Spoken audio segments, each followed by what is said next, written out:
Good afternoon. My name is Beverly Mahone, and I'm inviting you to a lively discussion today on racism.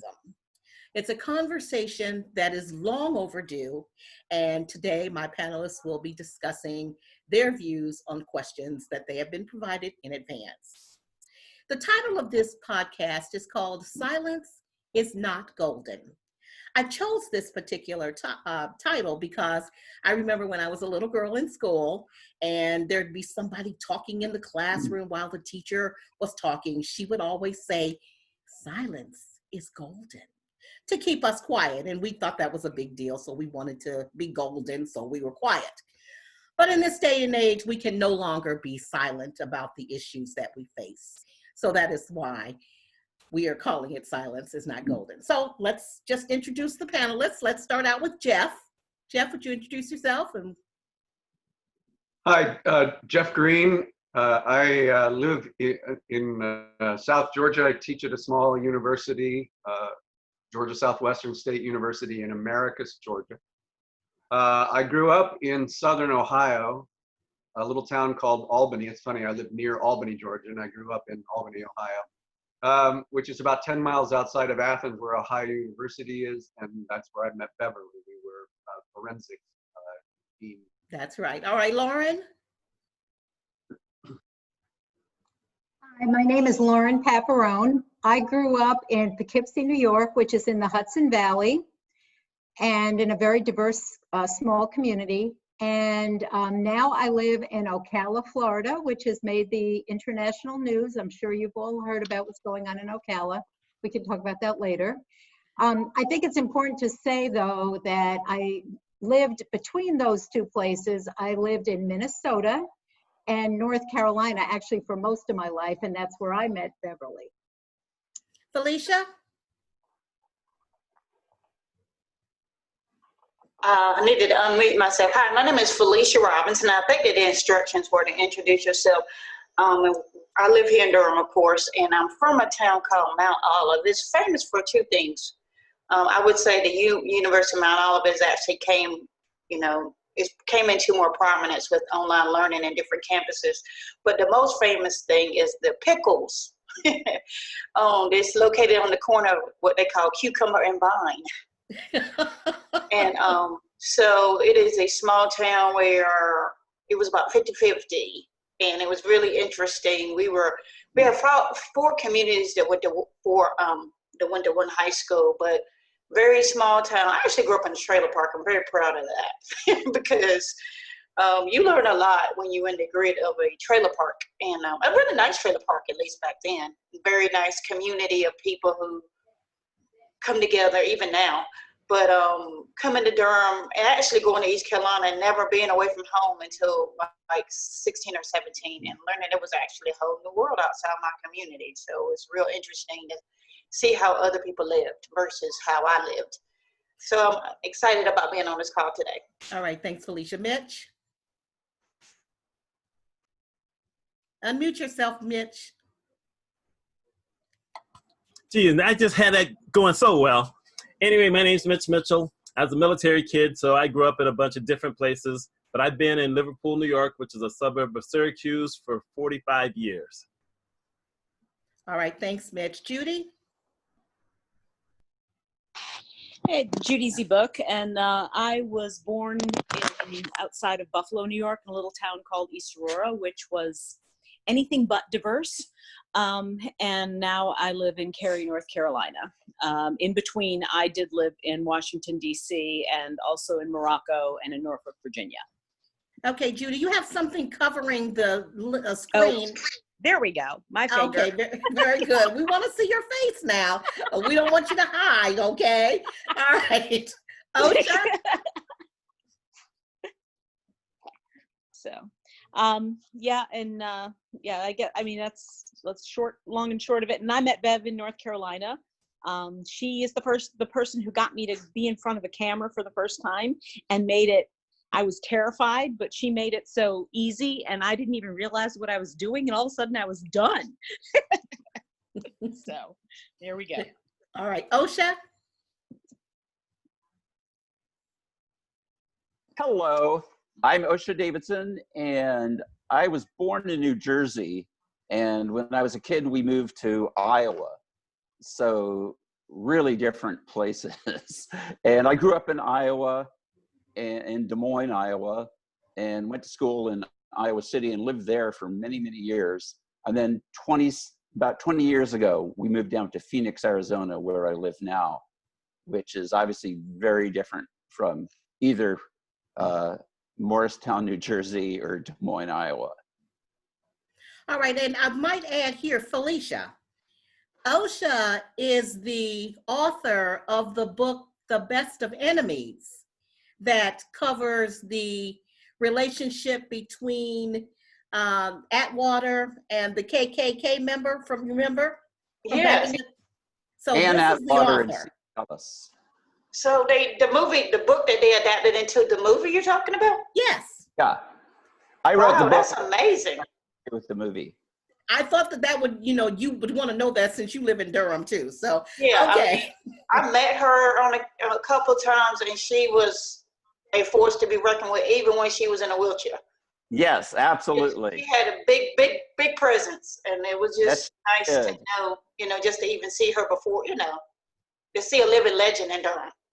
Right, right. I spent a fair amount of time going down to Durham for over maybe 2-3 years, 2 weeks at a time or so, spending time with Ann Atwater and C.P. Ellis, but then all the other people who were part of both the Black and the white community, and both the North Carolina Mutual community and the Black working class community, which is very different. It's so stratified in Durham. So, and CP and his family. Yeah. Okay. All right. We're going to move along. Harvey? Harvey, unmute yourself.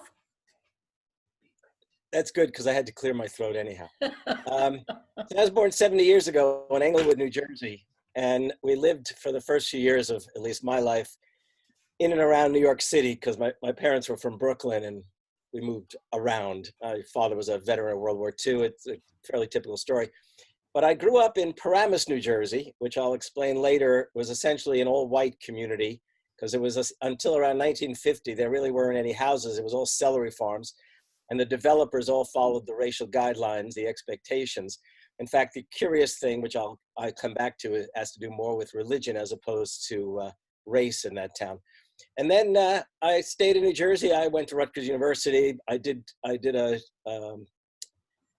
few months in South America as an exchange student in Ecuador. I then went to graduate school in London, came back, spent a year, not quite a year, in a job that I really didn't want, but it was the only job I could get, and that's on Wall Street for an international bank. And then went to Louisiana and spent 3 years in Baton Rouge, Louisiana, doing a PhD in agrarian studies. And I'll come back to that as we talk about experiences regarding race and ethnicity and class and all of that. And then, I guess, to make the long story short, I've been out here, my wife and I have been out here for 42 years in Wisconsin. We were a year in Minnesota. I'm a professor at the University of Wisconsin, Green Bay. And I tell people I came to the university and I've had a great career here as far as I'm concerned, but I stay for the team, the Green Bay Packers. Okay. All right, Melody.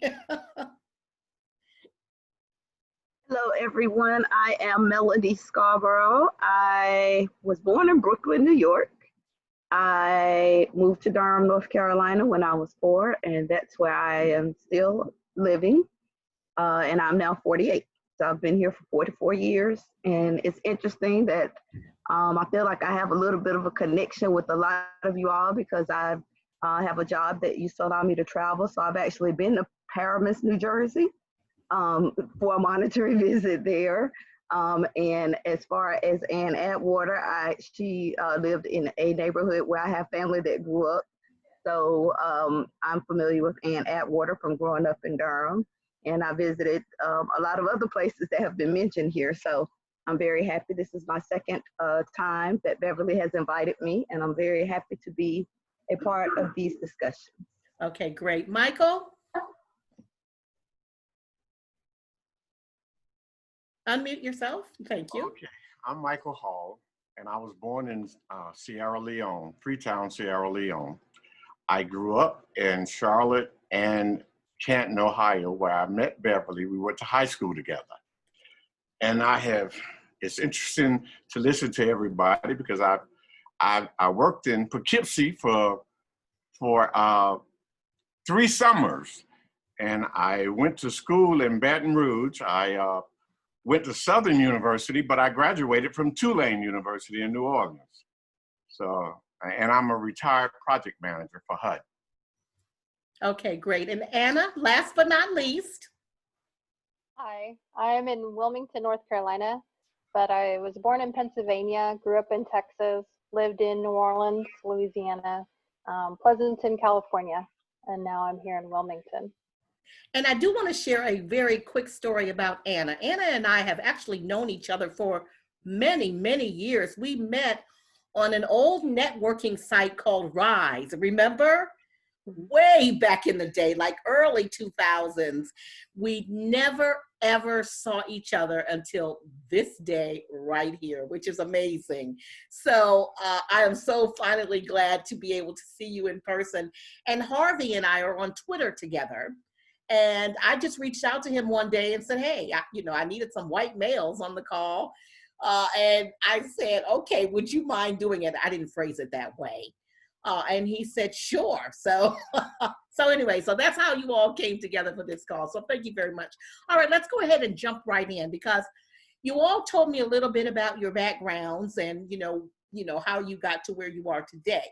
So let me ask you, how much of your early upbringing do you think played a role in your views about race and racism?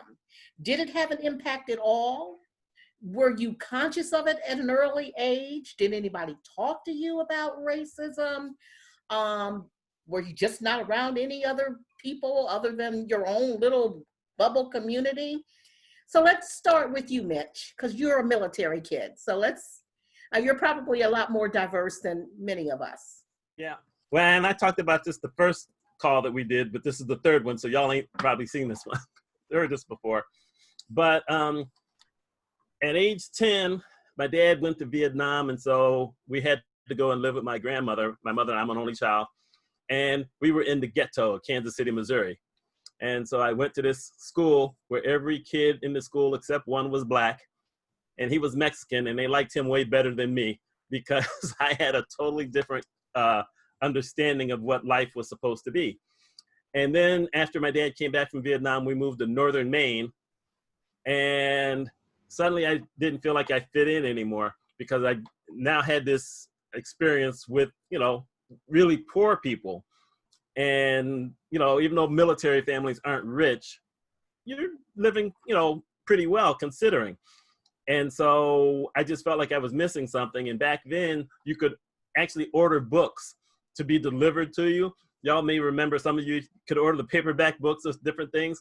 And so I used to order these Black history books, Frederick Douglass and a whole bunch of different names, just because I felt like I needed that. And that was really more the catalyst than anything else. But I also found out that once I started trying to talk to my friends about this, Black and white, most of them didn't want to hear it. So it was, because it was an insulated experience being a military family. So I felt kind of isolated for the longest time, and I stuck with it. And I can just say that once I moved here to a place where my school had 3,800 kids and there were less than 50 Black kids, you start feeling way more isolated. And then I went to a college where the percentage was probably pretty close to the exact same thing. So that's been my life. I've lived in Liverpool because I'm comfortable here. I like, everything that's really close to me, but there ain't not a lot of diversity here. There is more in the city. So, at least I have that. But where I live right now, the entire neighborhood knows who lives in this house. And that's something different. Okay, thank you for sharing. Jeff?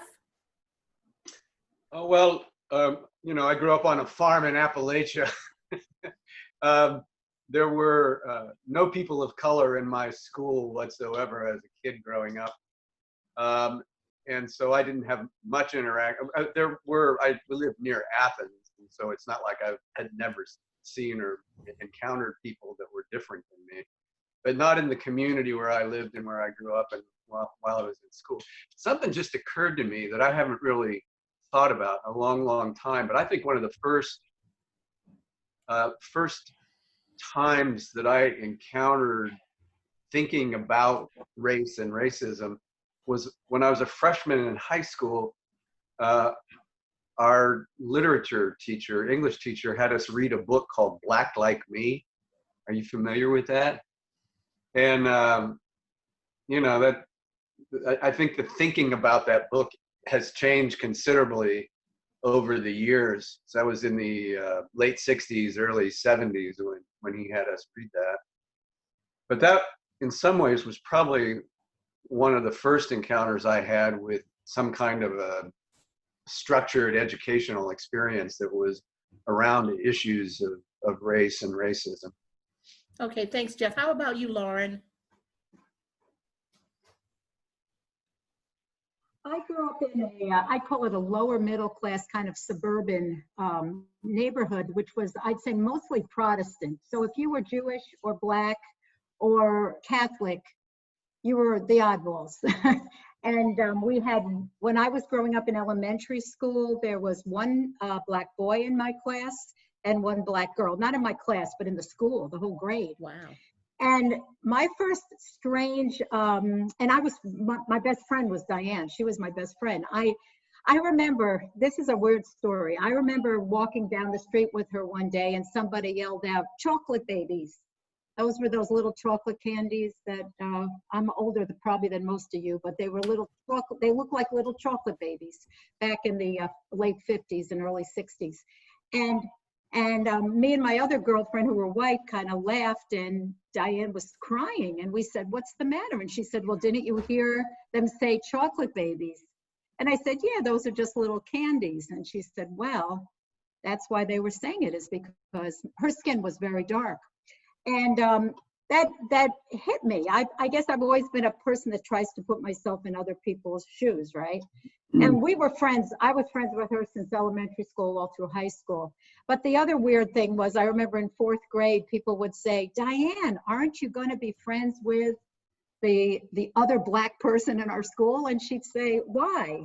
It's like people are not, you have a question about colorblind. People, even if it doesn't mean anything to you that somebody is a different race, obviously people notice it. And as time went on, I had a lot of experiences. My 4th grade teacher was a Black man, which in my school district, there were very few elementary teachers that were men, let alone a Black man. And I'll tell you, the girls were crazy about him. It was like, and you know, he was my 4th grade teacher, he was my 7th grade teacher, and then he was one of my college professors. He kind of moved along with our class. It was really kind of strange. So I've had a lot, and you know, if we go into high school and college, well, I'll just tell you briefly. So I moved, my elementary school area did not have a high school. We only went up to middle school. When we went to high school, they bused us literally to Poughkeepsie High School, which was Poughkeepsie's a pretty small town for those of you who know, but it was a city. And I went to Poughkeepsie High School, which at the time was 25% Black. And it was, my world opened up. I loved it. I mean, I got into all different types of music and all types of things.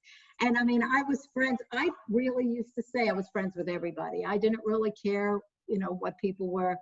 I can't say I was colorblind, but it didn't mean much to me. I noticed it, but it didn't mean much to me. And in college, even more so, but that's probably another question.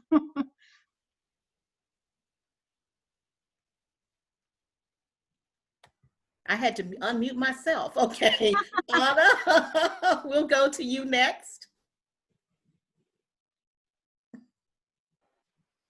To me? To Yes. Anna? Okay. So I grew up in a trailer park in Pennsylvania, and we were pretty poor, but we were all white. We moved to Texas when I was about 4.5, 5, and we were still very poor, so we lived basically in the projects. There were probably 2 or 3 white families in the projects. The rest were mostly from Mexico, several black families, but they were, but also like from Nigeria, and so they hadn't grown up and been born in America. So it was very interesting. And looking back on it now, I did not play with the same people in school as I played with where I lived. I'm not sure if that makes sense, but for some reason, none of the children that I lived around were in the same elementary school as I was. And as a 5, 6, to 10-year-old, I didn't understand. I just knew I really liked the kids I lived with, and we would play and we would do things, but they were different kids when I went to school. We moved a lot. I moved probably about 18 times. So I just didn't, I got places and we left like 6 months, a year, we were just gone. So I never had long-term relationships with people. So wherever I was, that's where I landed, and just anybody that would talk to me, they were my friend. And it was weird because I'm guessing a lot of the white kids already had their clique, already had their group. So I was friends with anyone left on the fringes. And so all of my friends were very diverse and very interesting. But things in middle school, I started noticing is parents didn't trust me. So they would bring me home, and the parents were like, whoa, why are you bringing this person into our home? This is not, and I was like, why don't your parents like me? And it was really weird. But now as an adult, I look back, and I believe it's because people that look like me were very mean and hateful. And so they didn't understand, why I was wanting to be their child's friend. So your issue was more about class than race. I guess so. Because if white people aren't wanting to associate with you and your family, and you're white, that's more about class. Right. But they weren't white people though that I was going home to. It was Hispanic people that I would go into their homes. Those are their friends, black kids. I would go home to their families, and literally fear. It's like when I would walk in the door, it was just fear on their face. And growing up, I was like, well, I must have done something wrong, or, I didn't really know. But so I didn't really so then we would move again though. So I didn't have a long time to figure it out either. So I've moved a lot. And then in high school, it became blatantly clear to me, especially growing up in Texas, because we moved from Dallas down to Houston. And oh man, because I just grew up being friends with everybody, that when I would be friends with my black friends, the white kids were so mean and hateful and ugly. The looks, the snide remarks, the hateful comments. And the thing is I was a white person, so they weren't, hurting me. They were hurting the people I was with. And you can't, you have to protect yourself. You can't protect other people. But it's like, so as a teenager, I was trying to figure out, how do I protect other people? And like, how do I change this? So I ended up helping in the special ed department most of the time when I was in high school, because I didn't know how to navigate those waters. I belonged to a really weird church growing up, so that didn't help either. So I don't know, it's been a really weird journey. And where I live now in Wilmington, there used to be an amazing, rich African-American community here. They were thriving. They had the most beautiful downtown area and the businesses, and then the KKK came in and just wiped them out. Murdered them, just left and right, burned down their businesses, their homes. That's right. So that's been, and I've only lived here for 4 years. So it's been like, oh my God, I come to these areas, like, this is awful. It's like, why do we keep hurting each other? And so now we're rebuilding with community gardens, and and it's just, oh. Wilmington is still very, very racist and very, very segregated. segregated. Oh my God, 100%, 100%. Yeah. Okay, we're gonna move on. Thank you for sharing that, Anna. Michael?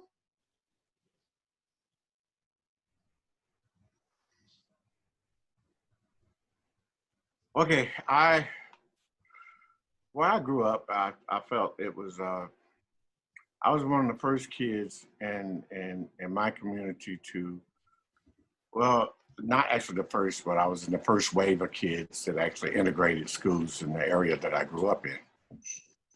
And when I went to school, I discovered that my parents had kept me in a bubble, because I didn't know anything about racism until I got to this school and they called me a nigger. And I didn't even really know what it meant at that time. And I came home and I asked my parents what it meant. And that's when they set me down and gave me the race talk. But I just felt like I went to school with some nice kids, but I in most of my classes, I was the only black kid until I got to high school. But and then once I got to high school, I discovered I enjoyed it a whole lot more than elementary school and middle school, because being the only black, I really did see a lot of mean kids. A lot that said a lot of mean things, but I learned how to just shake it off and not pay it any attention. My parents always told me it wasn't me. Right. That's what they always said to me too. It's not Yeah. you. That's Yeah. right. All right. Thanks, Michael, for sharing that. Okay, let's go on to Melody. Growing up in Durham, back when I was growing up, the school system was split into city schools and county schools. So I went to Durham City schools and predominantly black schools. So most of my experience growing up was with dealing with people that look like me. I didn't really have much experience dealing with white people until middle school. I belonged to a dance school that was in northern Durham. So that's when I kind of got my first experience with dealing with a lot of little white girls. And there were a few of us black ones, but we kind of still migrated together and they kind of migrated together. So we really didn't do a lot of intermingling.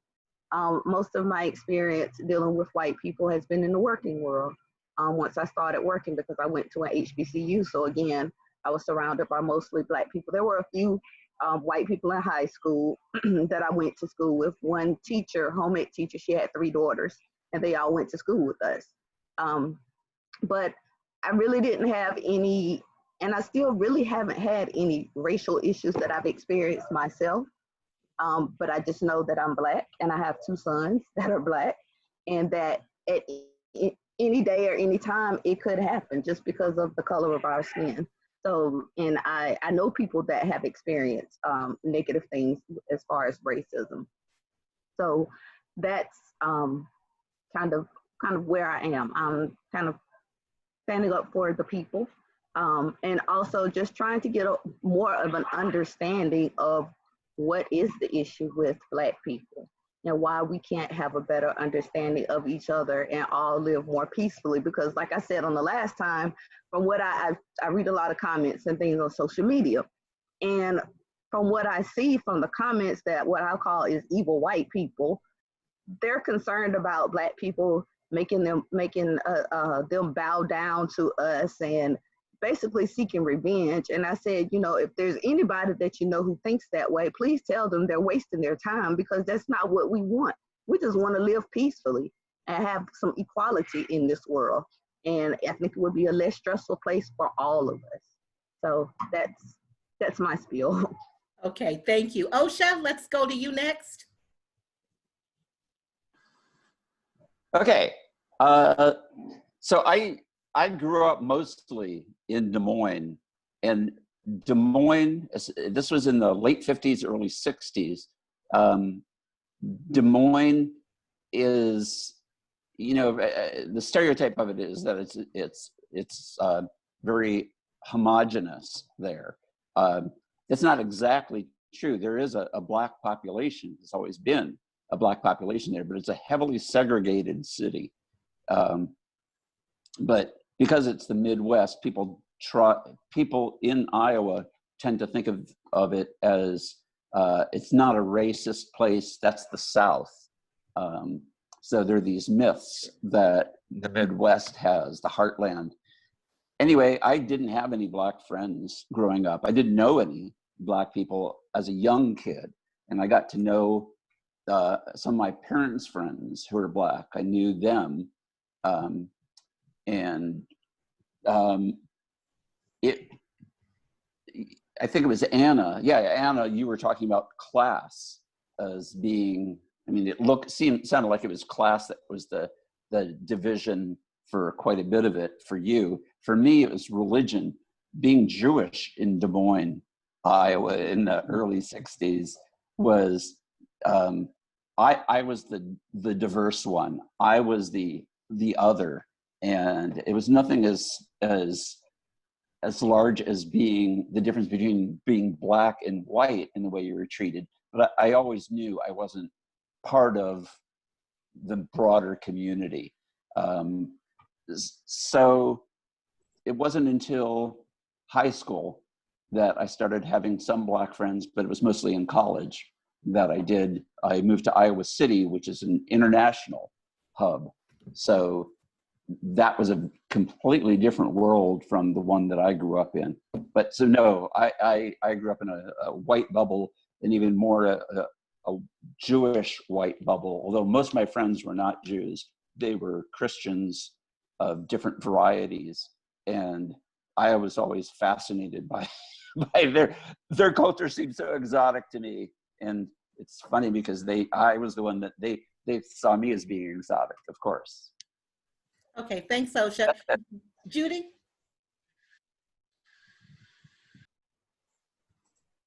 Yeah, well, I grew up in East Aurora, which was a totally white town. When I was, I think, either late middle school, early high school, a mixed family moved into my neighborhood and went to in my high school. And but growing up, I know was never really talked about, but I got the impression that my dad was, my grandparents probably were quite racist, and it was something that my dad was working to overcome, and really something he never wanted me to have any thoughts about that. My parents had very diverse friends, and I do remember when I was very young, I don't know, and maybe somebody else knows, but I remember being in stores and there were actually literally there were Black water fountains, and I got the impression that was where Black people drank from, and white people were supposed to use different water fountains. That was in the Buffalo area, so I don't know whether that really was the case or not, but it must have been told to me because I was too young to kind of figure that out on my own. And I never really felt like I fit in my town. I just was kind of just different. I loved languages. I studied French, German, and ultimately Spanish, and never really, and people thought I was strange for that. I kind of gravitated, somebody said they kind of were on the fringes. That's kind of how I was as well. My group of friends were not necessarily the popular kids, and that was fine with me. And I went to school in Washington, D.C., and that was suddenly where I just was like, oh my God, there's just so much more to this world. I think I understand that I'm not just this weird bird.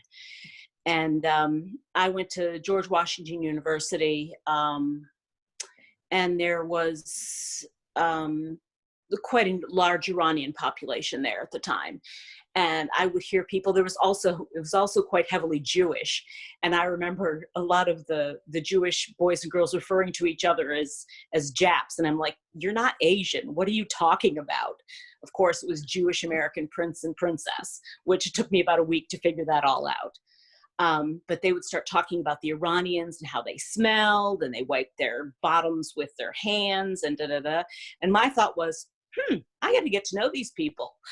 And I actually learned some Farsi and kind of learned an awful lot about their culture as well. I don't know. I mean, I definitely feel like I grew up in kind of a bubble. I remember kind of when it was the politically correct thing to say about being colorblind, but I never really took that phrase to heart. It didn't make sense to me because I clearly saw that somebody was different from me. And I was just generally kind of curious to find out things. And then when I was in Peace Corps in Morocco for 2 years, and I married a Moroccan man. And we lived in Maryland for about 2 years or 10 years. And then we moved to Norfolk, Virginia, and then ultimately to North Carolina. And I very honestly was quite concerned about moving further and further south, because I never wanted my kids to experience a situation where they felt like they had to kind of protect themselves and maybe not be able to stand up for somebody else.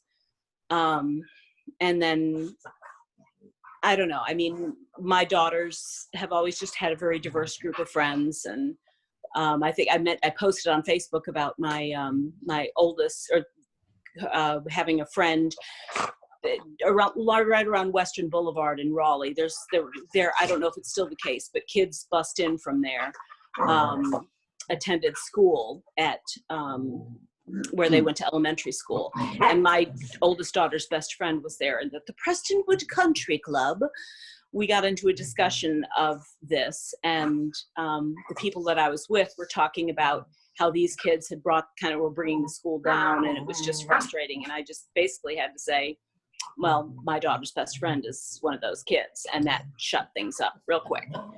And Okay. one other real quick point, my dad actually, he was on the school board in my town, and he advocated for busing because he felt it was really important that people become integrated so that there was a lot more understanding. Okay. So. Okay, Yep, thank you, that's Judy. it. Felicia, Uh-huh. are you there? Okay, I don't think Felicia is there anymore, but we'll go to Harvey. Hey, I'm here. I'm here. Oh, okay, well, okay, Felicia and then Harvey. Go ahead, Okay. Felicia. Sorry about that.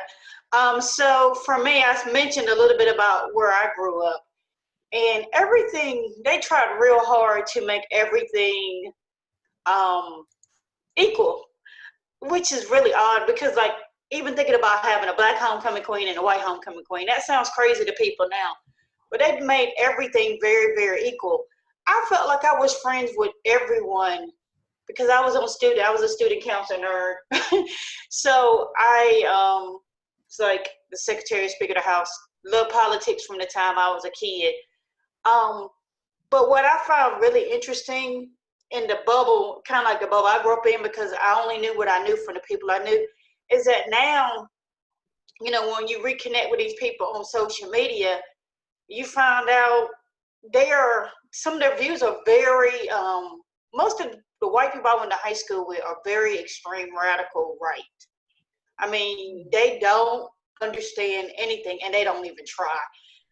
I found it quite disturbing just to see people, you know, celebrate the Confederate flag, and even making this kid that died in Wilson an issue about race, when clearly it was a really bad black guy who did something terrible, who really is going to spend the rest of his life in prison, and making it a say your name thing. So I'm really shocked at the level of, let me politely say this, ignorance of people that I went to school with, because I never knew that.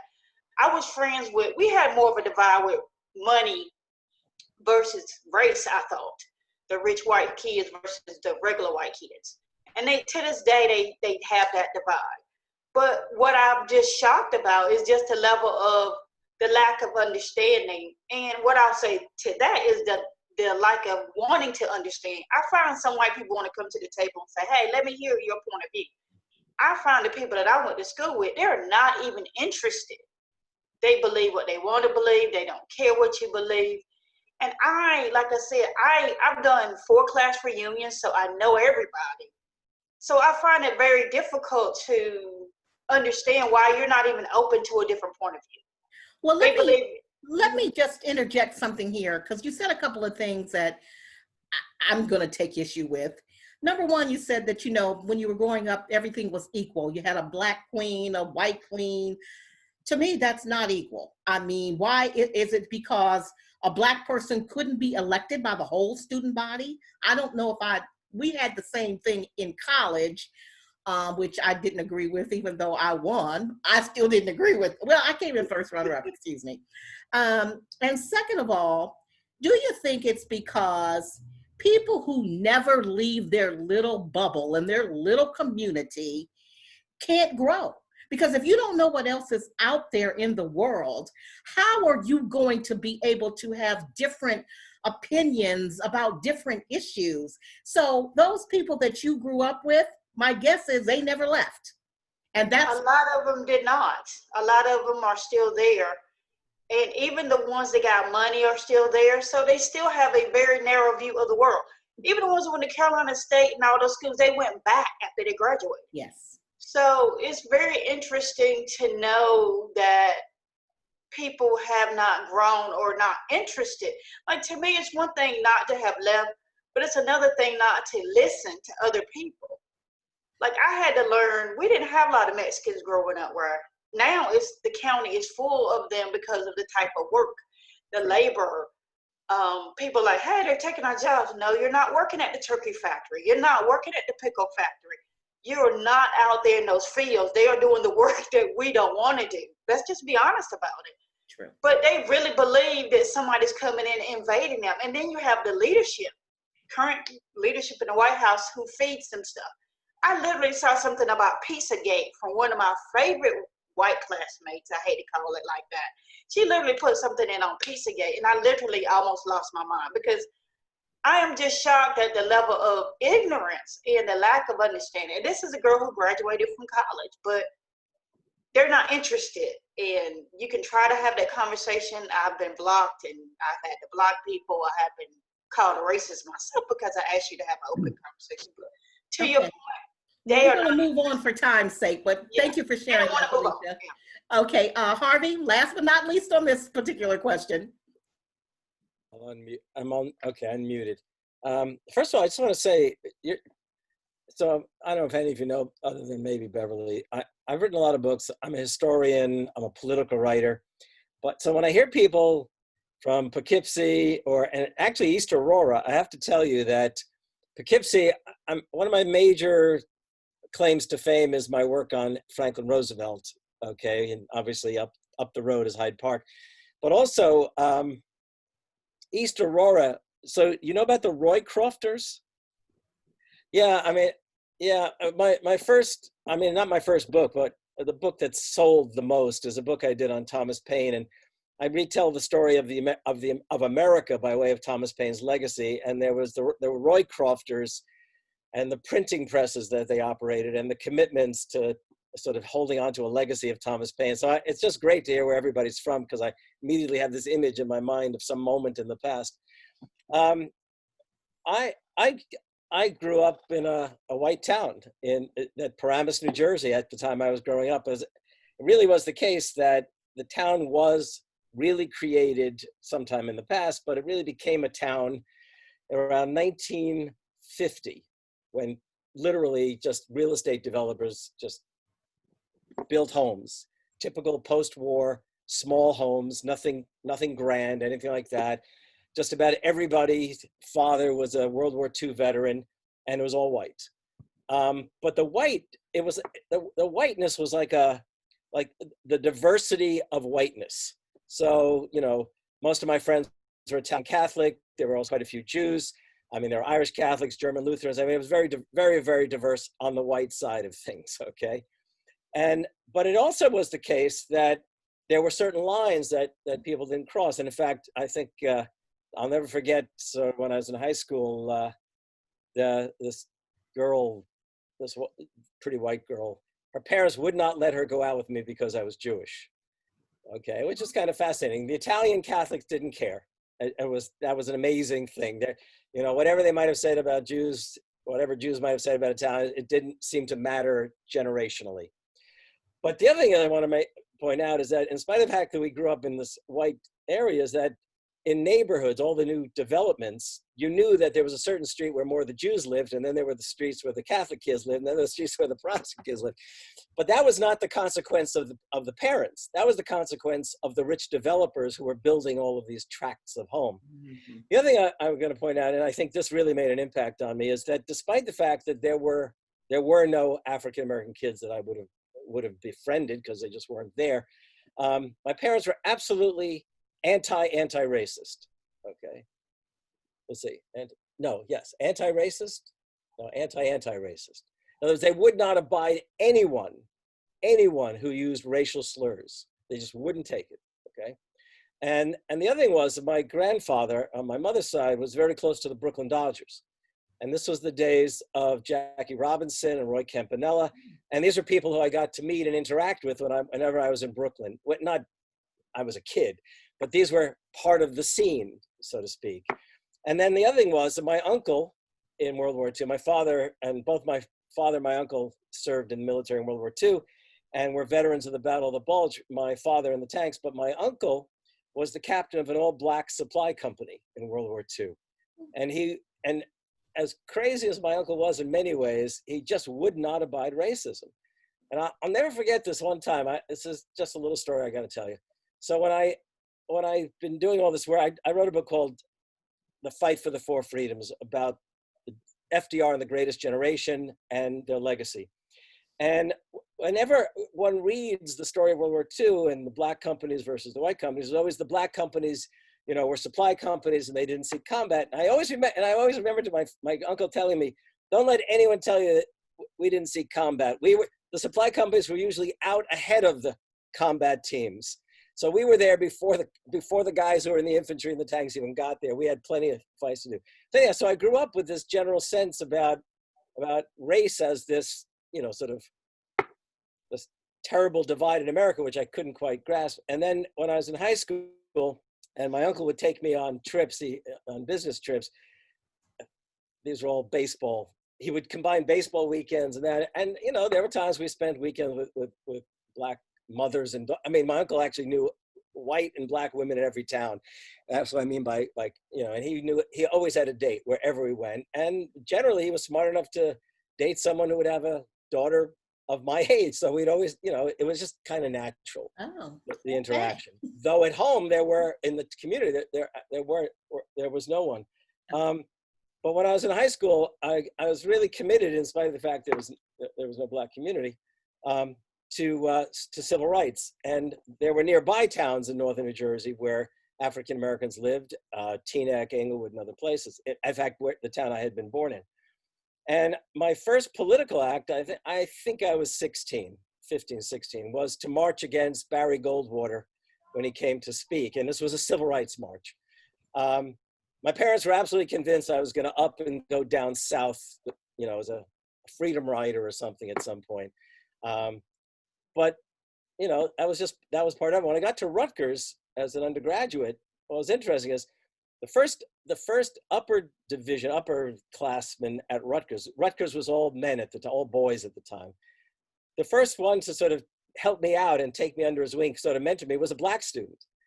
And so, I was completely unaware if I had any racial biases. I didn't know about them. Okay, it's probably the best way I can put it. And as a professor, when I came to Wisconsin, this part of Wisconsin, Green Bay, was overwhelmingly white, except the Green Bay Packers. And the Packers, and the African-American Packers, always said that it was troubling because the fact is that they immediately stood out in the crowd, and not all of them wanted to be recognized. They wanted to have some kind of anonymity. But now I've been here 40 years. We actually live in a Latino neighborhood. It became Latino over time. And I've had many students. There's a question I think is going to come up later. Do I have friends who are not white? And I can tell you that most of my black friends are younger than I am because they're my former students. Though I have some academic peers who are black, but they too are younger because I kind of mentored them along the way. So I don't know if that says anything, but that's okay. Okay, for time purposes, we're gonna just move along here because I do want to ask some follow-up questions to what you've just said here. So, yes, Lauren, you wanted to offer a comment? Real quick, I just wanted to say that I didn't mention it, but where I grew up was also had Korean War veterans, had Korean wives. And that was, there's racism way beyond just black and white. My children are Korean. I adopted 2 Korean children, and I could tell stories about that racism and what they're feeling now. So, this is such a complicated issue, obviously. Exactly. Okay, so with that being said here, let me ask this question of all of you, if you can keep your answer as brief as you can. And I really want you to be honest and think about this. Today, how many friends of the opposite race do you have? Now, I'm not just talking about acquaintances that you see occasionally, people at your job. I'm talking about people who come into your home, people you've called on the phone, chit-chatted with, had dinner with. You send Christmas cards every year to, even though you may not see each other as often as you do. How many Black friends, Osha, do you have today? Oh, wait, sorry. Bev, I got to leave in about 5 minutes. Can I answer this first? Yes, go ahead, Mitch. Answer the question first. Go ahead. Yes. How many Black friends do you have, white friends do you have today? Okay, I'm going to tell you the truth. I have less than 10 real friends, probably less than 5 because I'm very picky. There's a lot of acquaintances I have, but friends are folks that you can pretty much tell anything to. And I would probably say that I have 3 really good Black friends and 2 or 3 really good white friends. That's it. I don't talk much on the phone, but when I do, these are the folks I talk to. These are the folks I email. I have a lot more on Facebook, but Facebook is a different animal. Let me ask this. Is it harder? Let me ask this, Mitch. Do you think it's harder for you to be friends with white people? Or what's the reasoning there? I know you said you're very particular about the friendship, but do you feel like you can easily reach out and have a positive, wonderful friendship with someone white? Yeah. Oh, yeah. Well, remember, military kid. And my dad was a master sergeant, which means that folks wouldn't dare do anything more because he was a master sergeant. He was an officer, but master sergeants really run the game. So yeah, I mean, like I said, with all my friends, I've met all of them mostly in the 70s and 80s. I have one who I met in 1990. They're longtime friends. And so, this is just how it worked out for me. There are folks who I had interest with or, were good conversations. These are people who have had my back in many different types of things. And, I just don't glean toward friends all that well. There's people I'm friendly with, obviously, and some other people who I've known a good long time, but I haven't really seen them that much. But these folks here, loyalty. Loyalty is my #1 morality thing. And you know what? I've given them everything. I actually was ready to take a bullet for one of them. It shows you what kind of loyalty that was. And, it's just how I feel. Loyalty is #1. And these folks have been loyal and have always had my back. To me, there it is. So it's even. Now, if you ask the broader question, then overwhelmingly, I know more white people than Black people. The only people I talked to from high school, there's only 3 of them, they were all white because I told you, school of 3,800, less than 50 Black people. The college I went to, I really didn't meet a Black person that I could actually talk to until my senior year in Oswego State, in New York. So you have that. Where I worked at the hospital, I was the only Black person in my department of over 100 people, and there weren't a lot of Black people there. So, this is kind of how that has gone.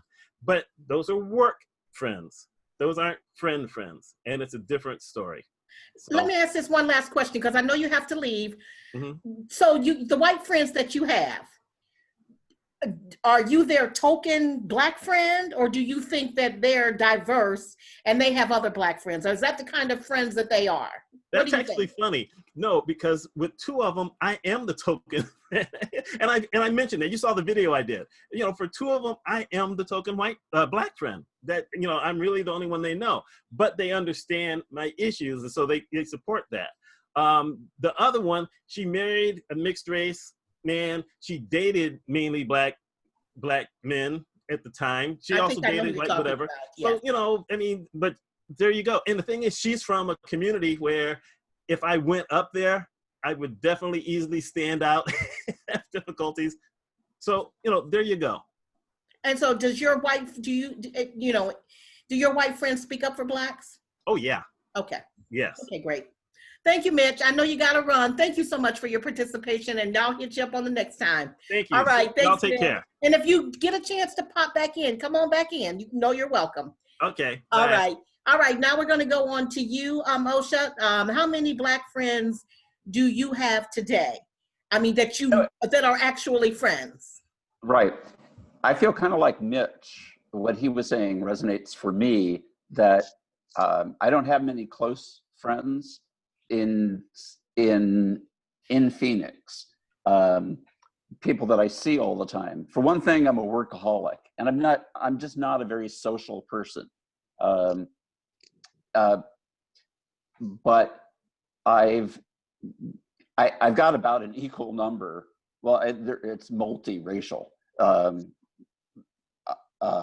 Family is important to me.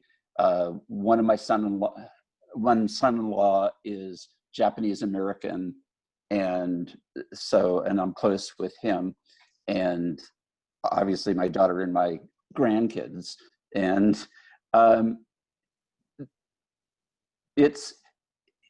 have a hard time with a question like that, because the definition of friendship is, you know, hanging out all the time. No, one reason I moved to Arizona was I wanted to spend more time in the wilderness, and I spend a lot of time hiking and camping in the wilderness here.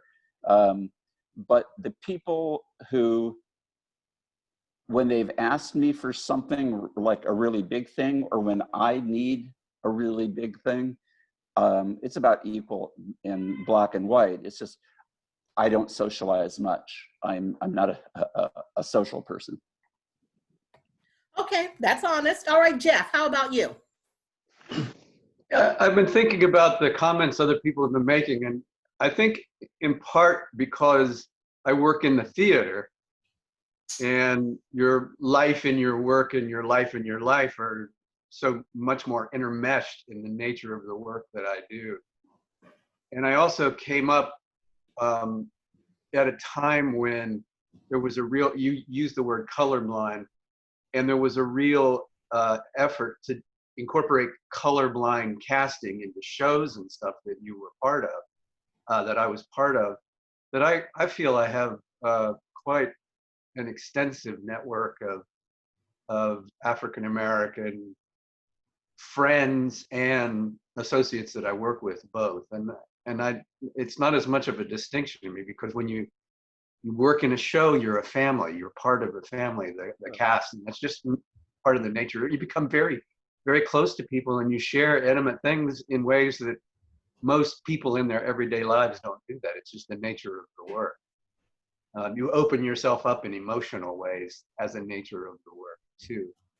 And so I think that may be part of it. And I lived around, I worked in the theater in Milwaukee, I lived in the theater and I worked in the theater in Cleveland, New York, and all around. Very frequently we lived with each other as well, you know, so I had Black housemates, and, you know, we shared apartments and all that kind of stuff as part of that experience. So I have a lot of both friends and associates. Okay, thanks for that, Jeff. All right, Lauren, let's go to you. How about you? How many Black friends do you have down there in Florida?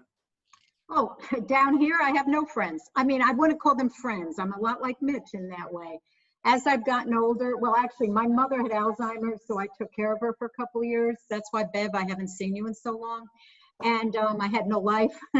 And it changed me totally. I now, every person who's important to me has to be someone who I could add to their life and they add to my life. I don't deal with any crap from people. So I have thousands of acquaintances. I worked in an international company, traveled all over the world.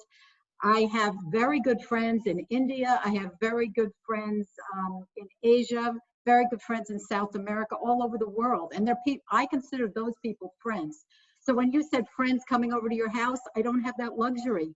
The people I've met here are superficial. They're friends, they're neighbors. I get along with some of them, not all of them. A lot of them are racists. I can tell you, I live in a very racist area, Florida. Bev, this could be a whole nother story where I live. And you think North Carolina is bad, come to Northern Florida. Oh my God. And so I know within 5 seconds when I'm talking to a person, if there's somebody I want to have something to do with and someone who I just want to say, hi, have a nice day, goodbye, right? And that's the way I am. But I did have two Black friends all my life. Well, since college, I was friends with a Nigerian man who I actually dated, and we almost got married. This is a long time ago, and we didn't, and it was because of racism that we didn't get married. He didn't feel that it was a good idea in the United States, and he ended up marrying a woman from his village in Nigeria. I went to their wedding. I stayed friends with them all these years, and unfortunately, a few years ago, he passed away, and it still hurts me deeply. I also had a girlfriend that I met when I was living in Israel for a summer when I was a teenager, and I met a woman who was about your skin color, Beverly, and she was Jewish. Her mother said she was descended from the Queen of Sheba, and she was an amazing, amazing person who lived in California at the time, and we were very close, and she passed away a couple of years ago. So I've lost two of my very best friends. I had an interesting thing just happen to me this week. I got a phone call from a guy I went to high school with, and his name is Daryl in Poughkeepsie, but now he lives in Southern Florida, and he's African American. And we talked for like an hour, and it was just like we were back in high school. I understand what Felicia's talking about. There are people I went to high school with, I see this on Facebook, that are just like what Felicia said. They have never been out of the area. They are, I just have to block them constantly. I just cannot take it. So it doesn't matter if you're white or Black or Mexican or Korean or what you are, there's always gonna be ignorant people. That's, what can you do? Thank you, Lauren. Michael, how about you? How many white friends do you have today up there in Charlotte? Well, in Charlotte, I have my neighbor, who I consider a friend. We eat at each other's house all the time. And I know when I'm gone that I know that they'll watch my house. And if my dog happens to get out, I know that they'll go get my dog. And actually, they're a friend. They're a real friend. I enjoy spending time with them. But it's interesting that I have a white friend that I went to Tulane with, that we stayed friends all these years, who has been my friend in every place I've ever lived. He's come to visit, and he has stayed in New Orleans all this time. And so when I go to New Orleans, that's who I actually stay with when I go to New Orleans. And, you know, we don't talk every day, but we talk at least once or twice a month just to catch up with each other. But the closest friends I have are friends that I met in college. And that was at Shaw? No. Shaw was that was the first place I went to school, was Shaw. And Okay. that Shaw is a HBCU, so but I am friends with most of my friends did go to Shaw. But but they're Black, of course. Of course. But you know, the friends that I've made over the years, and Okay. still my friends, have been people that I went to school with. Okay. I mentioned the one in New Orleans in particular. Let me tell you this story, and then I was the first Black person to go to Sophie Newcomb and get a Master's of Fine Arts. I was the first. In one of my classes, I was the only black person, and the professor drew a tree, and then from the tree he hung a pickaninny, and everybody in the class was insulted by it, and they knew he did it to insult me. And after that class is when this friend that I'm talking about came to me and started talking to me and said, "We're not all like that." And to this day, he and I are still friends. Wow, that's a cool story. All right, let's go to Anna. How many Black friends are you hanging out with in Wilmington? So I have no friends in Wilmington. I have a lot of associates, a lot of people I meet for networking or, you know, work, but no one comes to my house. So none. Yeah, I also, because I guess I moved so much, I have friends that I've collected in places I've been. So as you were talking, I actually was like, who are my friends? It's like, who actually comes visit me? Who do I go visit? And I wrote it down, and I have 3 Black, 3 white, 2 Hispanic, and then I had an Indigenous friend, but she passed away. So, Okay. I don't know. I pick for life, I guess. Well, that's what you're supposed to do. All right, Melody, how many white friends do you have?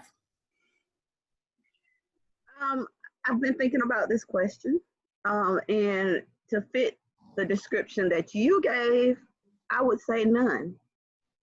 I have white associates, I realize, and coworkers, and they're kind of categorized. I have some that I'm really close to, and we talk a lot, but we don't talk about everything that I talk to my Black friends about. Yeah. So I know that probably just sounds weird, and it sounded weird now that you allowed me to actually really think about it, Beverly.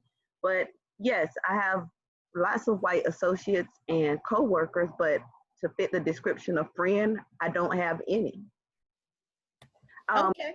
Add to that, I thought I had some white friends until the current climate and the things that I've seen them say in social media. And it made me realize that I was categorizing them as a friend, and I should not have, because based on what they're saying, they don't necessarily care about my race as a whole. And if they were my friend, they would care about me and my race. So.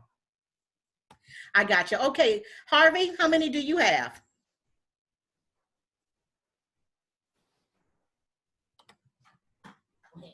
You need to unmute yourself, Harvey. I used to have a lot of friends. I had a really wide social network, but over time, my closest friend who was a bit older than I was, passed away. He was Japanese American. We were really, really close for years, practically like brothers. I have Black friends, and I do mean friends, but they're not here. One is in New Jersey. He's president of Rutgers University now. I kind of mentored him. And then the other one is a Black state legislator who reached out to me, and we became really good friends. A woman who's in the Ferguson area. So, I mean, seriously speaking, my close friends right now, really close friends, the kind of friend that you really spend time with, maybe as one person. And he's young, he's 40 years old. I kind of mentored him. He's taking my place, so to speak, in the department. And otherwise, my wife has a lot of friends in Green Bay, but partly it's the case that I'm very, very specific. I can meet a lot of people and befriend them in a sort of superficial way, you might say. But I choose people based on politics. I'm a very active leftist writer, and I can be a good friend with someone who's on the right, but that's in the past. Okay, I can't abide. I just don't want to waste my time. And so limited number of friends, very few, one in particular, but my Black friends are not here. They're at a distance. Fortunately, we have social media these days. Right, right. Okay, thank you for that, Harvey. Felicia, how many do you have? Wow, I was actually thinking about Mel's answer because, you know, I'm an extrovert on E, and I feel like I've connected with all these people with social media.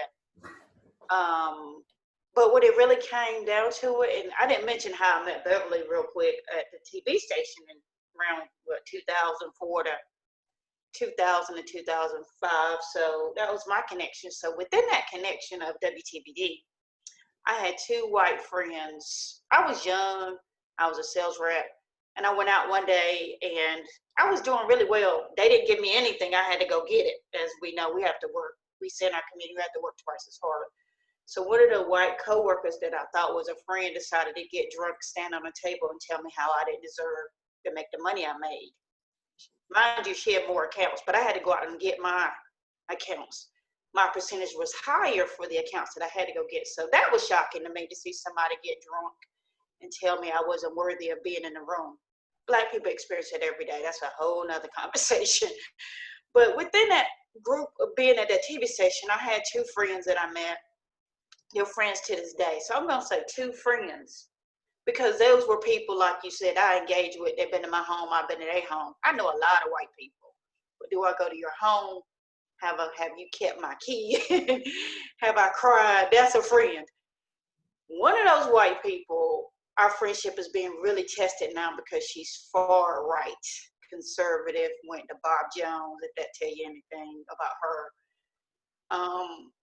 Recently, because she basically said BLM was a terrorist group, and I probably would have slapped her if I would have been close by. I'm not even gonna lie. We literally cried because we had to make a decision about whether we were going to continue down this road of being friends, because her views were so offensive to me. Like, you won't even listen. My comment to her was, she said, I don't understand Black Lives Matter. My response was, you don't want to. That's my response, is you don't listen, you don't want to. So we recently made a decision that we were going to just stop talking about politics at all, because we just could not even be there. My other friend is in Michigan. She's a University of Michigan grad. She's fairly liberal. Her sister-in-law is Black, so we don't have these kind of issues, but it's crazy to try to figure out whether you want to stay a friend with someone who's been there for you, and then their views are so crazy, who excuses everything that Trump does as terrible and unchristian-like, I'll say. And just trying to make a decision about, do you want to throw away a friendship over politics, or do you want to just, like, you know what, we're just going to close this door on talking about politics? And that's what we decided. It was one of those things where I was ready to kick her to the curb, but when I thought about her body of work as a friend outside of politics, it was worth keeping. I don't like to throw people away. That's not what I do. I get thrown away quite often, but I don't throw people away. But it's interesting to know that there's two people out of all the white people I know, that there are two white friends. So, and Judy, I'm going to come to you, but I guess I just want to know from everybody too, do you think that politics in this day and age fans the fuel of racism? I mean, because listen, I was a registered Republican once. When I lived in New Hampshire, I was a registered Republican. I loved Governor John Sununu and that Republican legislature. They were about business. So I was on that bandwagon. But the Republican Party then is not the Republican Party now. And so, I'm just curious. So think about that, as politics really fueled racism in this country. And Judy, I'll ask you before we move on, how many Black friends do you have that, you actually socialize with, personally, you cried with them, they've cried with you? I would say definitely one. I'm definitely an extrovert, but I am one, I connect very quickly with people and can really get deep and personal with them, sharing mine and they share with me, but it doesn't necessarily mean we keep in touch regularly or necessarily visit each other. But there's one friend that we met because of our daughters and are friends to this day. And I've spent the night at her house and she's been over at my house. So that's I guess how it is. Okay, great. All right. And my next door neighbor, I will say, is truly a friend. She's just been wonderful, and she is white. And my other neighbor next door, she is Hispanic, and I like her too. So yeah, I think I'm pretty diverse in that respect.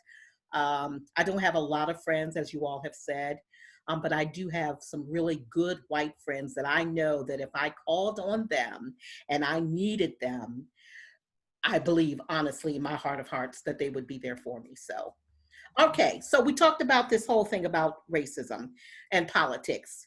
Who wants to jump in and talk about that? Do you think that politics is fueling the fans of racism or not? Or do you think that, what do you think it's about? And who Can I wants to jump in take? on this one first? I'm so ready for this question. Yeah, go ahead, and then I'm going to go to Lauren. Go ahead, Felicia. Absolutely. I mean, to see the things that people like underscore what Mel said, to see the things that people post, and I'm not even gonna lie, I have gotten in some serious fights with social media, been blocked, been called a racist, been called stupid, ignorant by people that I thought I knew, people that I just partied with at the reunion. It's shocking to see how, and then you have the leader of the free world who is really ginning it up every day. It's not even a dog whistle anymore. It's like the new Southern strategy on steroids. So absolutely, because to your point, I've never been registered Republican, but I'm fairly moderate, Beverly, and I like John Kasich. So, I do too. if that Yes. tells you anything. Yes. And then I have to deal with the Black progressives who think they call me Republican light. So I'm out there by myself in a very progressive city. Being a Black moderate in Durham just ain't really a place for you. But yeah, politics definitely fuels racism. You're not Black enough, you're not woke enough. So do you think all Republicans are racist? I mean, no, I just think this group, this new group, when it started with the Tea Party, they ushered in a new era. Then it got even worse. I mean, like, they really about to elect somebody that believes in QAnon in another, I can't remember what state it is, but this Georgia. group of Republicans, I know Black Republicans right now. Georgia, Jeff, Georgia. Yep. Yeah, who don't even like this new Republican Party. So they feel like they're out there. So it was the election of Barack Obama that made some white people literally crazy, to the point where stuff they used to not do, they just outwardly do. And then it's encouraged because you have the leadership saying it's okay to feel the way you could. Hey, we're not gonna let those Black people move into your neighborhoods, like the housing stuff that he posted a couple of weeks ago. It's so prevalent because it's okay now to openly be racist, where people were controlled or at least had some decorum around what they said and what they did. And It's not gonna change. It's not gonna change until we get the occupant out and we can rebuild and be nice to each other again. Okay, thank you. Lauren, and then Harvey. Okay. When I moved to Minnesota, it was culture shock. So it's not just being what you are, it's different parts of the United States are like different countries. It was very, very white, except there were a lot of Somalian refugees moving there. So people were always saying them, them, them, them. So I joined the Diversity Council, which was kind of something to have a diversity council in lily white Rochester, Minnesota. But anyway, that was interesting. When I used to walk down the hall, people used to say, oh, we gotta be careful what we say in front of her. You know, she's on the Diversity Council. We're not allowed to say things.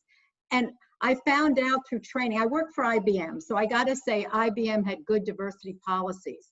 They had us go through diversity training. And one of the things you learn is the word them.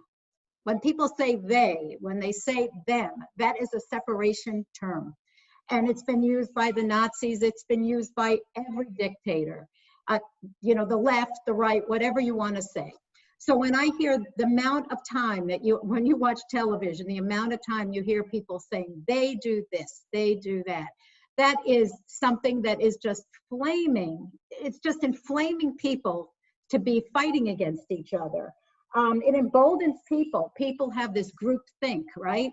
On their own, they probably wouldn't say the things they say, but when they get together in a group, it's just unbelievable. Like the KKK, like this QAnon, all these groups, the things that these people are saying. And just like Felicia was saying, it's exactly the same. I see people that I thought I knew saying the same things on social media, and I block them. I have tried to talk to people. It is impossible. So it's gone to the point now where there's so much divisiveness. I think what we just got to do is move on.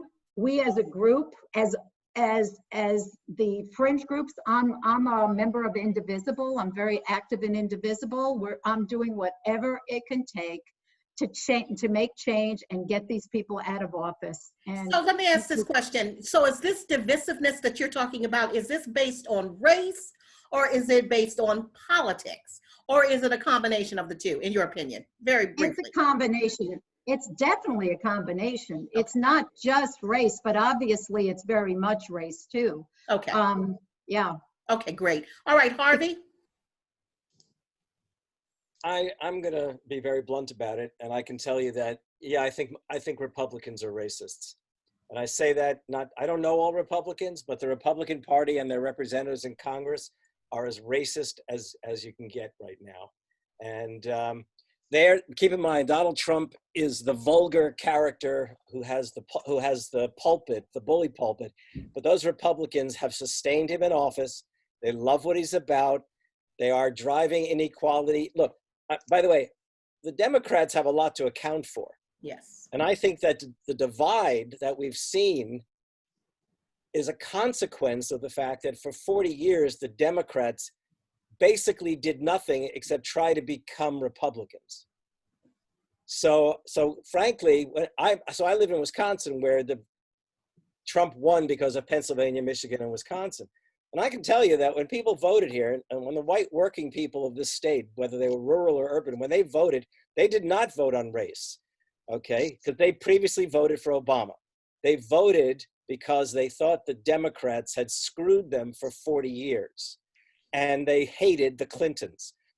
They didn't forget what Bill Clinton did in the 1990s, even if they couldn't lay it all out. And Hillary Clinton, don't forget, championed every one of Bill's initiatives. Mm-hmm. So the point is, the media may well, I'm going to be honest, I think that, yes, racism has been fanned by the right, but it didn't have to be that way, and that the Democrats have a lot to answer for.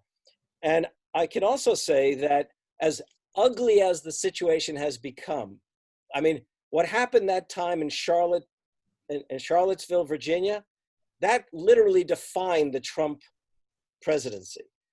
But here's the thing to remember. The Black Lives Matter movement called out the largest protests in American history. And there were as many white young people as Black and Latino as, that's the hope for the future. The problem is that the Democrats, they can choose Kamala Harris. The point is the Democrats are right now, I'll vote for Biden and Harris, but I wanted Bernie, and then I was hoping that Karen Bass was going to be the nominee, or Barbara Lee, because we really do need serious progressive action in this country, not even specifically on race, but literally to address inequality. My hero, among my heroes, is A. Philip Randolph, who was the leader of the Black Union, the Brotherhood of Sleeping Car Porters, and was the man who created the March on Washington movement back in 1941. And basically, he knew if you want to address racism in this country, you can't do it by way of hoping people's attitudes are going to change. You do it by way of giving every American economic citizenship. And that's exactly what we need. And that's what Bernie Sanders, and that's what the progressive wing, the squad, if you like, these young women, that's our hope for the future. Okay. That's my view. Okay, all right. Does anybody else want to comment on the whole politics fueling the fans of racism? I would like to say that I have two thoughts. One is, I'm not sure that it's politics that is driving it as much as it is media and the way media has changed. And so you've got these news outlets that's all people are listening to, and those news outlets are feeding that, and they're fanning those political divide. I also think that there's a kind of reactiveness in Republican politics. So many people have left the Republican Party in the last few years, and if there were any moderate, sensible Republicans, so many of them have been almost driven out of the party. I do think that we're beginning to see a kind of a counterbalance of that with people like Kasich Mitt Romney to some extent, the Lincoln Project people that are former Republicans that are trying to drive this element back out of the Republican Party. But as that base becomes increasingly shrinking, they become increasingly more rabid. Okay, we're going to go to Anna and then Michael. So I believe this country was built on racism. So for over 400 years, we've actually had this and it's been here. And I think over maybe the last decade or so, we've been disillusioned into thinking, oh, it went away because everyone's being nice to each other. But it's been here. I mean, people have been hating other people this entire time. And I think, yes, politics or whatever is inflaming it now and giving them like a voice. And so I'm honestly kind of glad that we're seeing this hidden like hate in our country, because now we can do something about it. Now that we know it's here and it's visible, they're not hiding in the woods anymore with their like piles of weapons and like because they're scared, right? So I am honestly so thankful, because now, yes, we need leaders who will come in and be like, this is how we're changing. And we need us to stand up as citizens and go, this is how we're changing. It's unacceptable. This is not who we are and who we want to be. And we just have to do it. And but because we just became silent. We allowed this to like grow under us. It's disgusting. Okay, thank you. Michael? I just think I'd be remiss if I wouldn't miss historically how things happened historically in this country. If you look at Reconstruction, right after Reconstruction is when the KKK was founded, and that's when Tulsa, Wilmington, many places where Black folks had become very successful, they actually went in and was able to do what they did, and they did it with no repercussions, none whatsoever. You know, that was the rise of lynching. That was the rise of, I mean, they literally burnt Wilmington down, right, because the most successful businesses in Wilmington were Black businesses. That's right. Same thing happened in Tulsa, Oklahoma. Same thing happened in Florida and many states. You know, many of them are not untold. But I also want to look at right after the Civil Rights Movement, and I gotta say it. Reagan came and he put a stop to all the. When I was in college, there were more Black men in college than there were in prison. But all that changed. All of that changed. That's because every time Black people start to progress, you see a segment of this country comes in and try to destroy that progress. And I think with Barack Obama becoming president, that just set the field of fire of people saying, no, we can't allow this, we can't allow this. And actually he worked with a Congress that literally did nothing, that didn't do anything to help him. So, I just think we need to remember that every time there's been racial progress, it's been serious setbacks. Serious. Okay, thanks, Michael. Melody or Judy or Osha, do you want to offer a quick comment? Because I've got one final question before we wrap this up. I just want to say, yes, I believe politics plays a part in racism, especially the current climate of the politics. I feel like our president is a bully, and we know bullies like attention. And he has a very large fan base that gives him the attention that he wants. And it also allows them to feel like they are able to basically do what they want and say what they want and treat Black people and other races the way they want. So definitely politics plays a part in racism, unfortunately. Okay, Judy?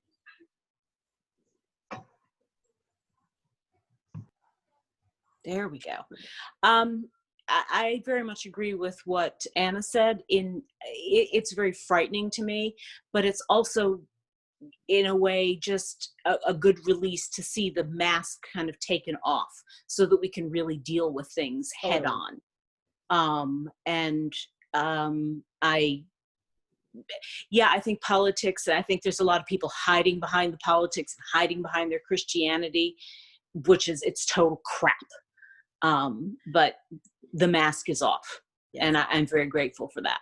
Great. Yes. I couldn't have said it better myself. I forgot the whole Christianity angle because I saw a post on Twitter today that said that, people don't want to wear their mask because they believe God will protect them. But why do they all need guns? So I thought that was really good. Osha, do you want to give that one final thought here on this particular question? Well, I agree with what a lot of people, I think we're all in basic agreement that politics and race are intertwined. From what Harvey was saying, the politics and race have always been intertwined since before we were a country.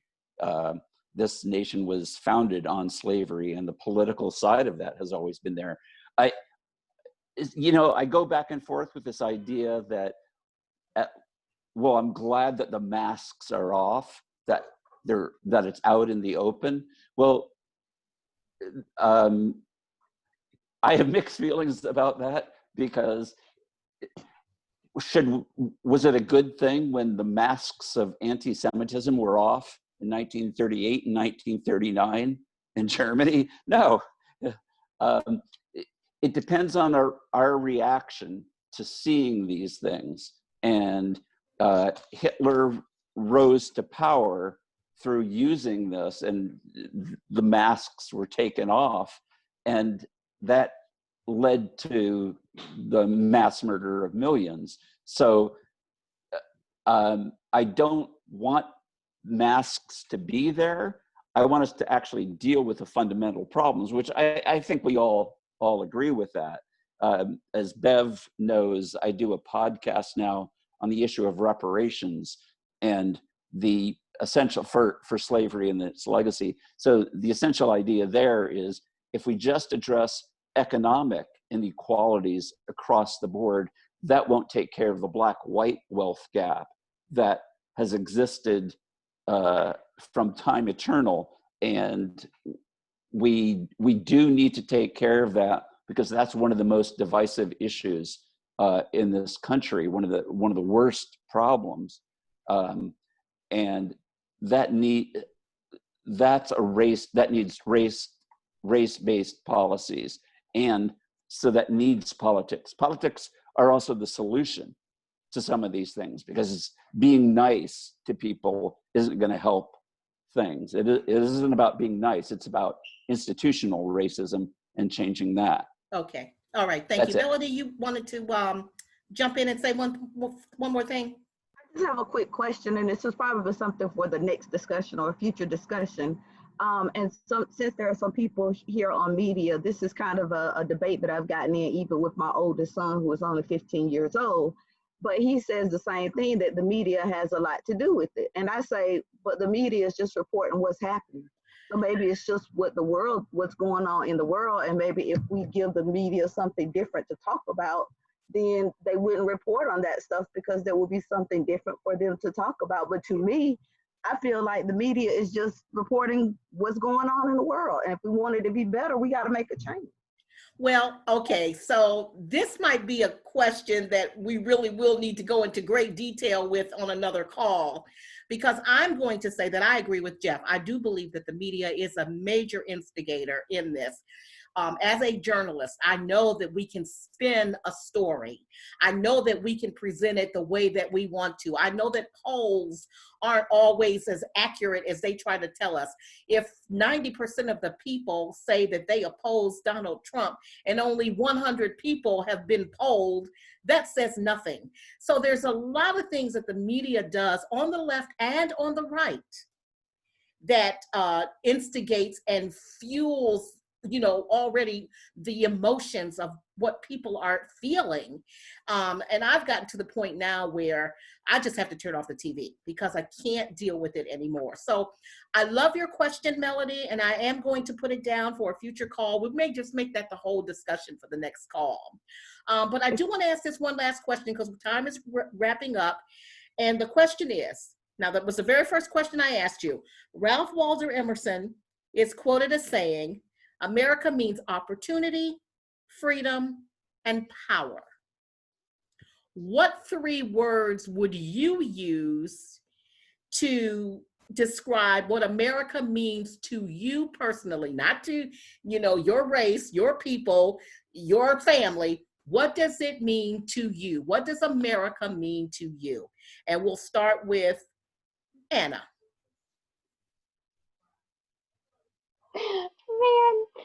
Man. So, well, okay. Just 3 words. America, opportunity, fear, family. Okay, Felicia? That's a tough one. I'll say 3 words that America means to me is confused, hope, and fear. Okay, Lauren? Power, greed, and opportunity. Michael? I'm afraid I'll have to agree with her. It's greed and opportunity. What's the 3rd one? I'm sorry. Hope. Okay. Judy? What 3 words? Hope, two-facedness, and opportunity, I guess. Jeff? Oh boy.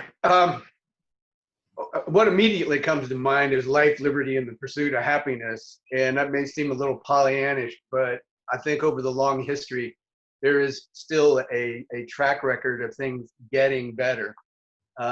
We've had darker times in the past in our country than we have now. I think we're in a very dark time. But by and large, things have gotten better along those 3 ideals.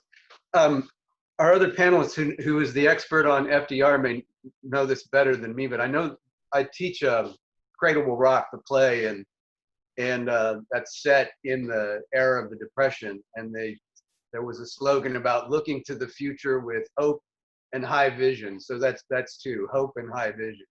Okay. All right, Jeff, thank you. Osha?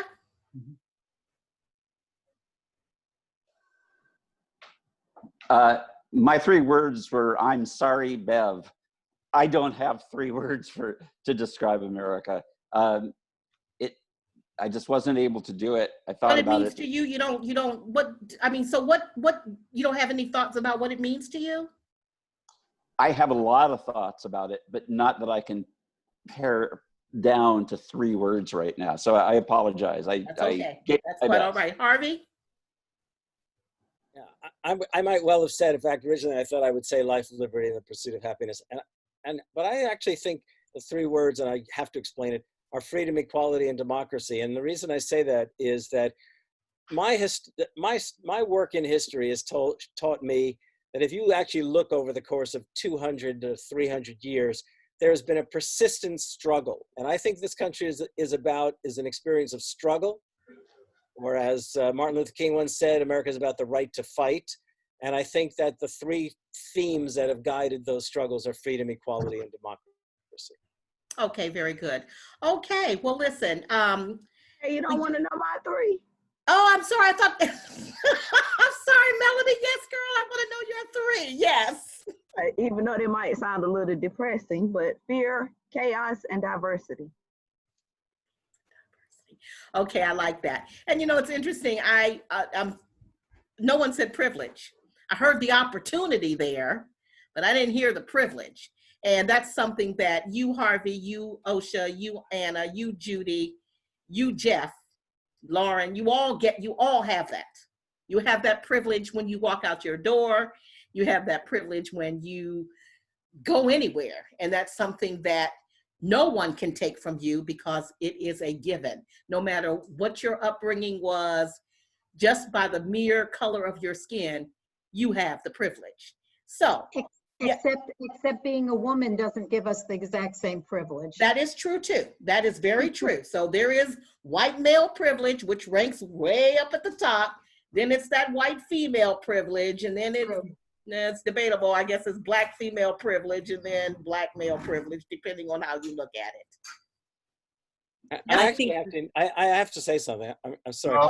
Okay, well, hold on. Judy was going to say something, and I'll come back to you, Harvey. Go ahead, Judy. If it hasn't already been discussed, I would really be interested in exploring privilege, because it's something I'm very aware of in some senses, but in other senses, I need to learn a lot more about it. You're saying you don't know that you have privilege? Oh, I know that I have privilege, but I'm just saying in terms of recognizing it all the time, you know, being as conscious of it as I feel I need to be. It's something that I would like to explore more. Okay. To be able to articulate that better. Oh, we can definitely explore that, honey. Absolutely. I would love to. More than happy to have you on a call talking about privilege. Wait. I promise you. Okay. Thank you. Beverly, I want to interject something. Yeah, go ahead.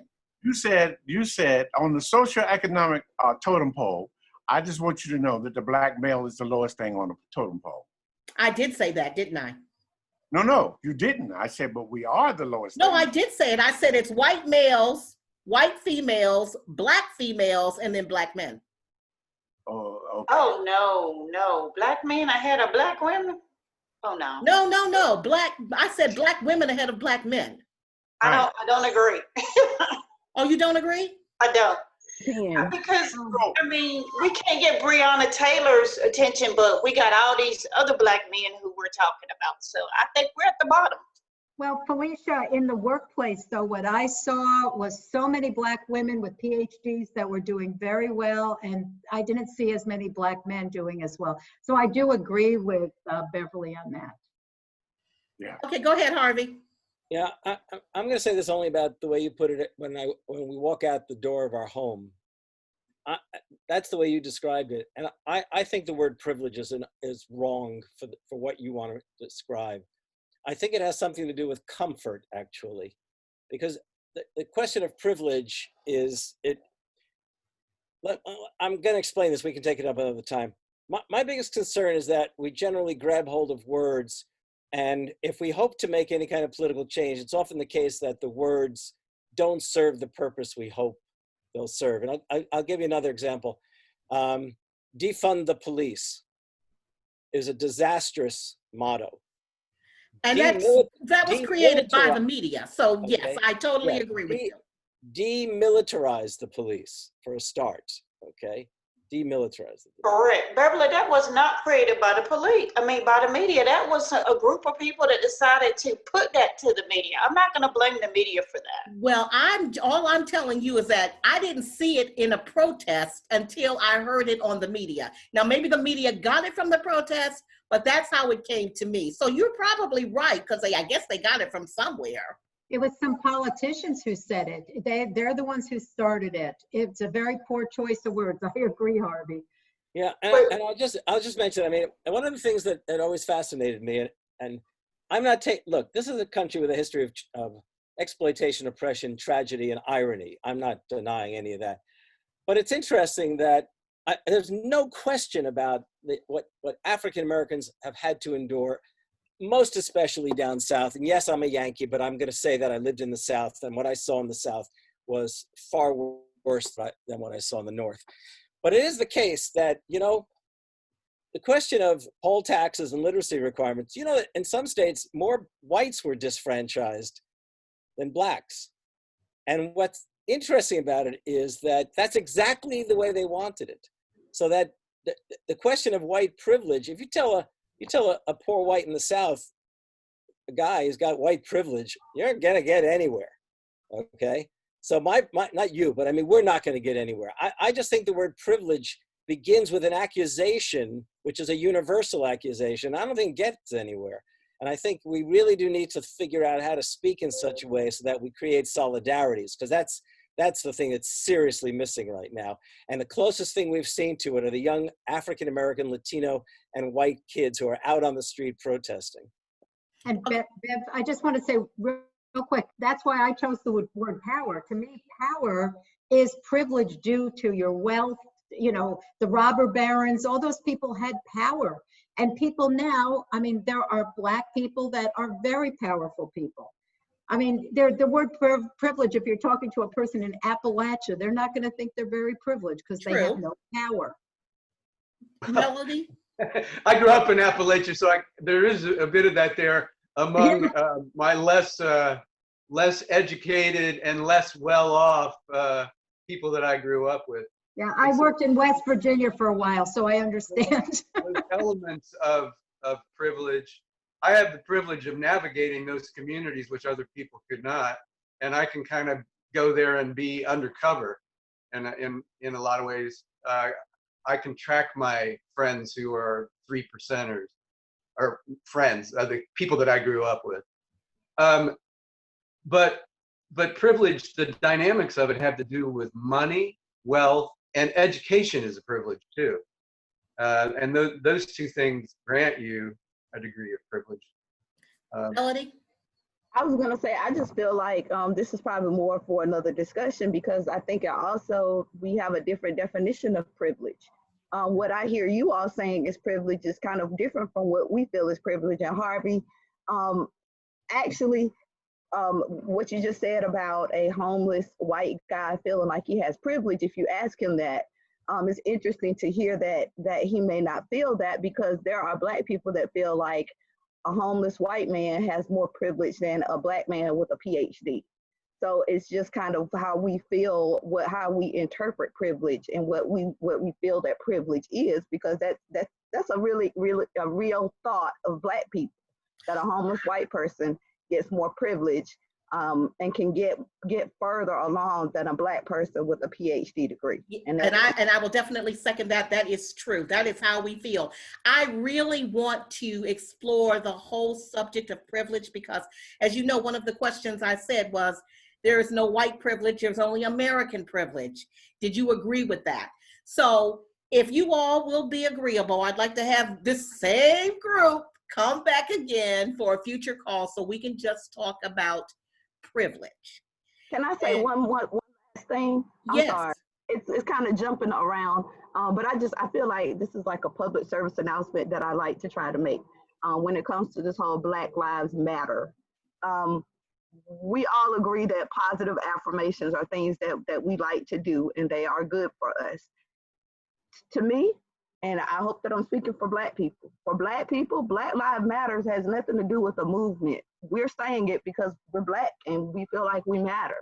So the Black Lives Matter movement is more for getting other people on board to understand that Black lives do matter. So I just want to say that when we say Black Lives Matter and we get a response, all lives matters, we know that we are reassuring ourselves that Black lives do matter, because there are so many times that we have felt like they don't.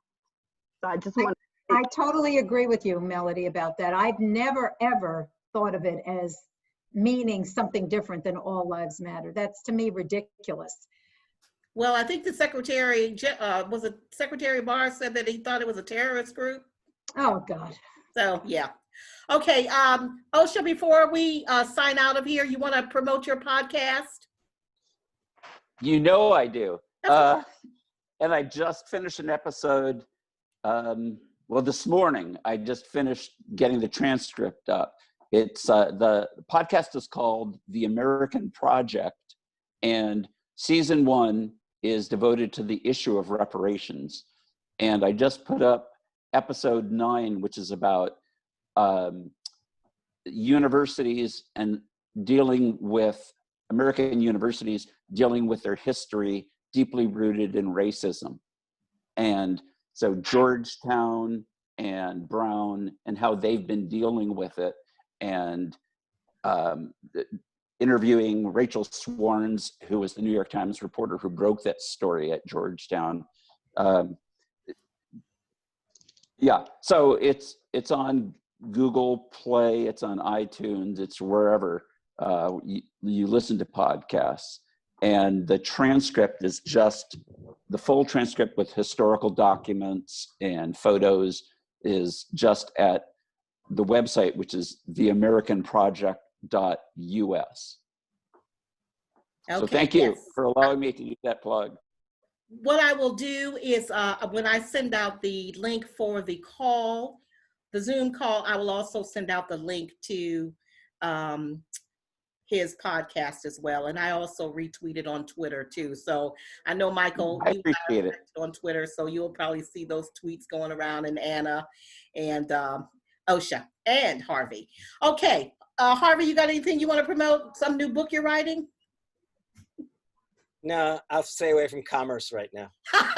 Okay, very good. All right. Thank you so very much, all of you, for taking time out of your busy day to talk about racism in America. I look forward to the next call. And in the meantime, God bless and please stay safe. Thank you. Bye, Thank you. guys. Bye. Bye.